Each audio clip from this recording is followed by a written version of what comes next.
Hello everybody, it's Cool Silver Wolf here. Just want to go through a couple things with you. I know it's been a while. One of which was I got a new update on my Tesla Model 3. It is 2019 12.1.2. Quite long version number there, but it has quite a few cool updates. If you want to go through and sit here with me, we'll go over a couple and see how that goes. Alright, let's go through a list of the things that are on this latest update. First of which looks like Navigate on Autopilot has gotten some tweets, some little bug fixes and whatnot. That's the same as before. The next thing is they actually increased the supercharge limit. It is now able to charge at a much faster rate, up to 150 kilowatt peak. Most of the superchargers that are out there are the version 2, so that should be able to go up to at least 145 for a lot of cars, depending on your state of charge. Might be able to get that 150, but only for a short period of time. Again, is the peak that you're going to get, or the top end. A lot of times with my car, before the update, I would get only 118 just before it would start tapering down. Next thing is they added some tweaks and changes to the high-speed performance of the car. So basically you'll be able to drive at higher speeds, highway speeds, for a lot longer without having as much heat or loss of energy. So that's going to be better for efficiency overall. Now with this software update, it actually has a fancy new software screen on the Model 3 where you can check your version number, as well as if there's a new version to download.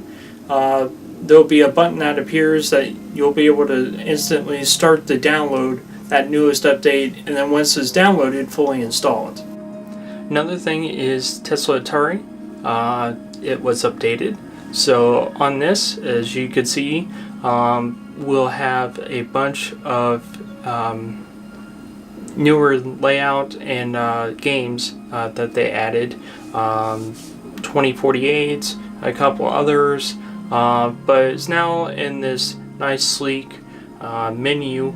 It's no longer the kind of small screen version that you had before, and it looks like it goes directly into full screen mode, so you can play.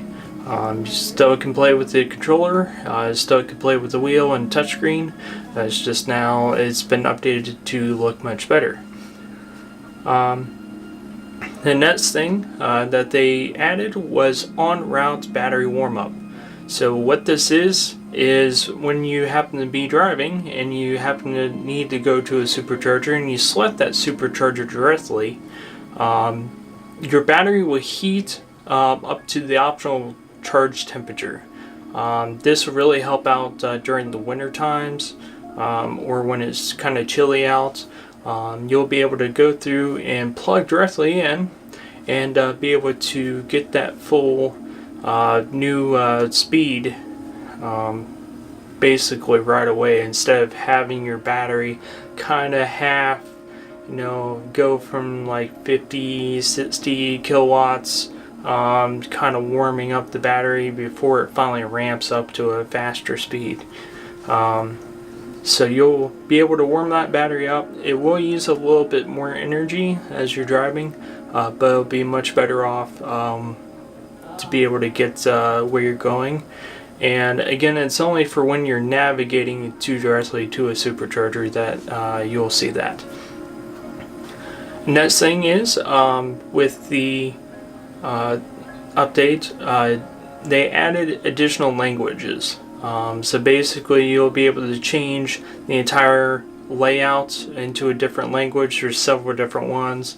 And then with the navigation, there's only a few different languages at the moment, English being one. But you'll be able to select the navigation to be a different language as well. So the voice that you hear will be spoken to you in a different language. I believe only Spanish and French right at the moment. And that's for North America. For Europe, that might be a little bit different.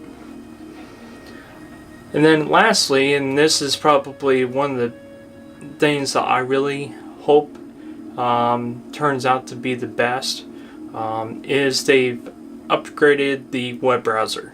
So before, I complained about this in a previous road trip video, in which the browser was slow, it was clunky, you had to hold down on things to be able to select, like for PlugShare.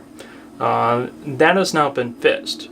Everything is much faster loading. It seems to work pretty well, except for a few bugs, like the GPS information doesn't show up. That's again something that's going to be eventually worked on, I would guess. But everything is much more smoother. It loads much quicker, and for being in your car at a supercharger, that's going to be really awesome for you. To be able to go through and use that browser as you wish. Pull up sites, pull up the news, maybe even answer an email directly from your car, if you want to go ahead and log into that. That's something you might be able to do. And then lastly, the thing that they added was the tire pressure monitoring system. They finally have a button now that you can go through and reset your tire sensors to a proper load or pressure for your tires. So if you happen to get a different set of tires or different pair of rims that require different pressure than what your factory setting is, you'll be able to adjust that and stop having that pressure warning show up saying, hey, your pressure is too low or too high because you got different tires. So those are just a few things.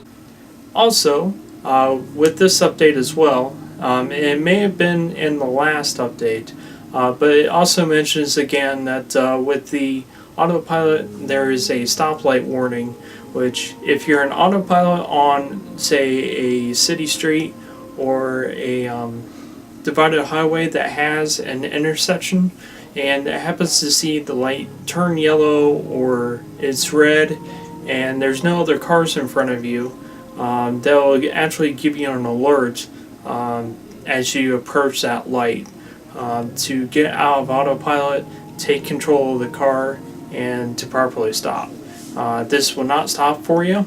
I'm pretty sure I had mentioned that again, but it will be able to give you an opportunity to possibly get more familiar with autopilot within city limits. Again, it's still a beta and it's still being worked on, but as the full self-driving computer and autonomy happens to become more available, that's something that will help get you familiar with those additional features that eventually Tesla will have.